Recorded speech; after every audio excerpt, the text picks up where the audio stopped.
হয়তো সে নতুন প্রেমিক খুঁজে পেয়েছে।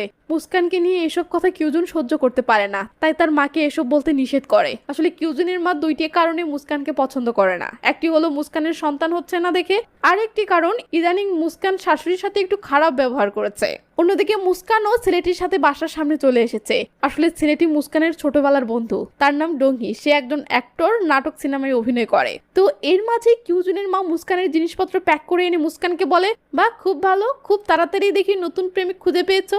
এই যে নাও তোমার আবর্জনা, তাড়াতাড়ি এখান থেকে কেটে পড়ো। কিউজুন দৌড়ে এসে তার মাকে এসব করতে নিষেধ করে, বাট মুস্কান এই অপমান আর সহ্য না করে কিউজুনের মায়ের হাত থেকে সুটকেসটা নিয়ে নেয়।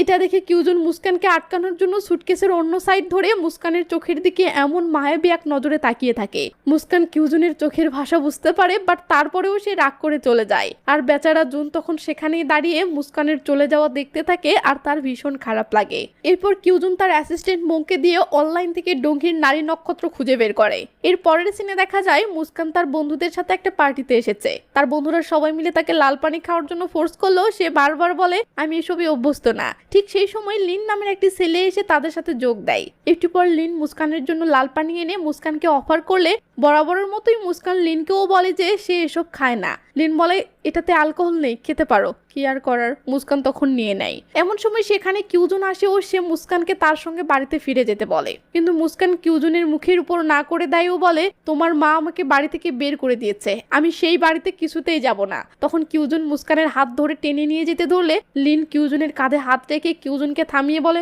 তুমি তাকে এভাবে জোর করে নিয়ে যেতে পারো না। কিউজুন লিনের হাত সরিয়ে লিনকে বলে, এটা আমাদের পার্সোনাল ম্যাটার। তারপর কিউজুন মুস্কানের কানে কানে বলে, তুমি কি আমাদের ডিভোর্সের চুক্তি ভুলে গিয়েছো? এখনো 1 মাস শেষ হয়নি। এবার মুস্কান আর কিছু বলতে পারে না। কিউজুন তখন মুস্কানকে নিয়ে সেখান থেকে বাহিরে চলে আসে।